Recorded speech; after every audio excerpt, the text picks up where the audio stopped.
दोस्तों ये कैसा और किस तरह का लैंप है, मतलब कि मुझे समझ में भी नहीं आ रहा। चलो देखो फिर।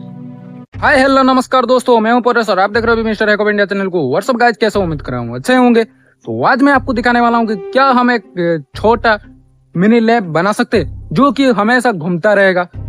चलो वो कैसे इफेक्ट आएगा और वीडियो भी बहुत अच्छा लगेगा आपको देखने में कि एक घूमने वाला छोटा लैंप। चलो फिर देरी ना करते शुरू करते हैं, और आपको वीडियो कैसा लगा कमेंट करके बताना, ठीक है।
तो हमारा ये वाला वीडियो आपको कैसा लगा, उम्मीद कर रहा हूँ अच्छा लगा हुआ। तो अच्छा लगा तो लाइक करना मत भूलना, और आपको हमारा ये इफेक्ट तो कैमरे में इतना भी कैप्चर नहीं हो पाया, तो आपको शायद अच्छा लगा होगा। और ऐसा ही वीडियो आता रहेगा हमारे इस चैनल पर, मिस्टर हैकअप इंडिया चैनल पर। तो जल्दी से जल्दी गाइज सब्सक्राइब कर लो, जो लोग सब्सक्राइब नहीं किया है तो गाइज। और देख हम चलते हैं, मिलते हैं फिर एक नए वीडियो के साथ, नए एक्सपेरिमेंट के साथ। तब तक जय हिंद, जय भारत।